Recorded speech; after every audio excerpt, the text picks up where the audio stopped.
talk about these type of things. So for me, I just fall back in those type of stages, man. It's just like, all right, this ain't going nowhere. You ever consider this though, bro? This is something that a lot of, I think, art people don't really think of because we're like living two different lives simultaneously in most cases. All right. Or three. Yeah. We live the life of how people in our family, the people who love us intimately kind of view us. We live that life. We live the life of the job that we work or a career path that we're on. And then we live the life of survival out here in the world.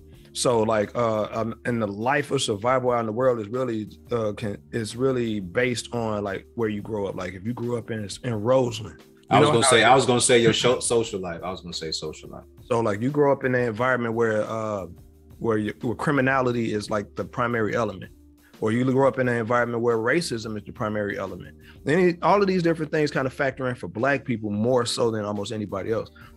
We kind of like we even view each other as a potential threat because where we come from in most cases, we are the potential threat to one another. You know what I'm saying? The way you look at someone can get you hurt.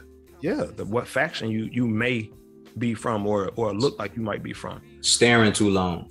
Yeah, all of that stuff. So, and on top of that, we're still trying to have functional love lives. You know what I'm saying?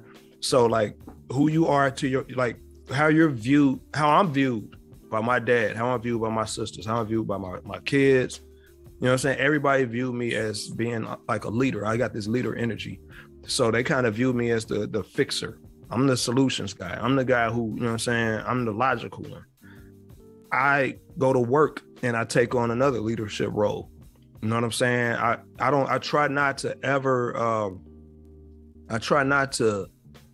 go into the whole playing both sides of, you know what I'm saying, with white people. I try not to do that. I feel like I gotta be me. I'm gonna be me. I know how to be me without having to fake it. So I know how to go in and I don't necessarily have to fucking soft shoot for these people. I'm not gonna walk on eggshells in front of y'all while I do my job. And then because I'm from the city, I'm from Chicago, I know that it's a certain element of danger if you don't conduct yourself a particular way. So I'm carrying myself in that way as well, no matter where I'm at. Iowa, Indiana, Tennessee, Kentucky, anywhere, I feel like I'm at the highest level of alertness because of where I grew up. So I'm always alert to my surroundings and stuff like that. So I conduct myself in that way. But so I have to like pick apart each one of those elements of who I am and find like the appropriate components to put together to create my dating self.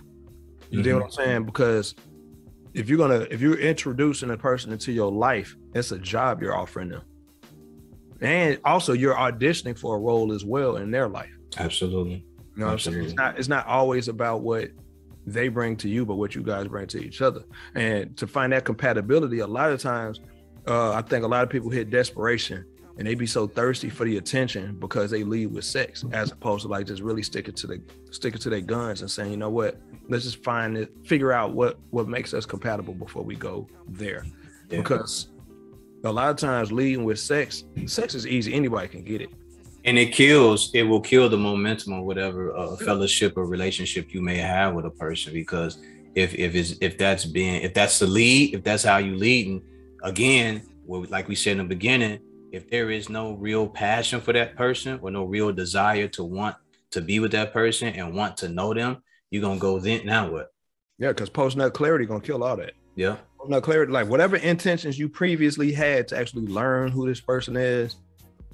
Figure out whether or not there's some compatibility, sexual compatibility, taking the priority will kill it every time.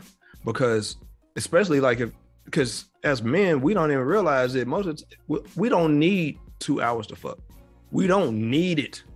No, because what's contained in our breakfast milkshake is everything is there. Yeah. You get all we need to do is just bust. Yeah, you got 2 eggs, a sausage, and a nut. You know what I mean? Like you right. Get all that in one scoop. So for us, the whole thing about being a minute man, I'm not saying that's the correct way to do it, but right. For us, everything is contained as far as making a baby is contained in that. Like it's there.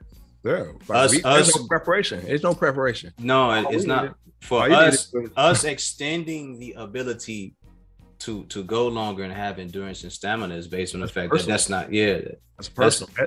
That's us wanting to be there. That's he's on some real shit. That's us literally wanting to be there. Like, oh shit, I really dig this chick. Yeah, I'm enjoying this exchange. Because if a nigga is trying to smash and dash, she got to view that in a particular way. She has to have a pragmatic view of saying, damn, I didn't audition well enough. You see what I'm saying? And the same for guys though, because women like sex as much as men, but a woman's orgasm doesn't serve the same purpose as a man's orgasm. Theirs is purely personal. Their orgasm is purely personal. Theirs is purely for their pleasure. Their orgasm does not determine whether or not a child is made. No, and it's just them and their connection to you when they have one. Exactly. You've actually served them a bonus by giving them a nut. Yeah. You know what I'm saying? So for them, it's like for them chasing and pursuing that and then sharing like similar fucking like, because nowadays in modern times, women have similar sex drives as men because they spend a lot of time learning how to be in the same spaces as men. So they, you know what I'm saying, they found ways to adapt. But it still doesn't change the fact that the basic premise behind everything that we do is strictly for the survival of the species, bro.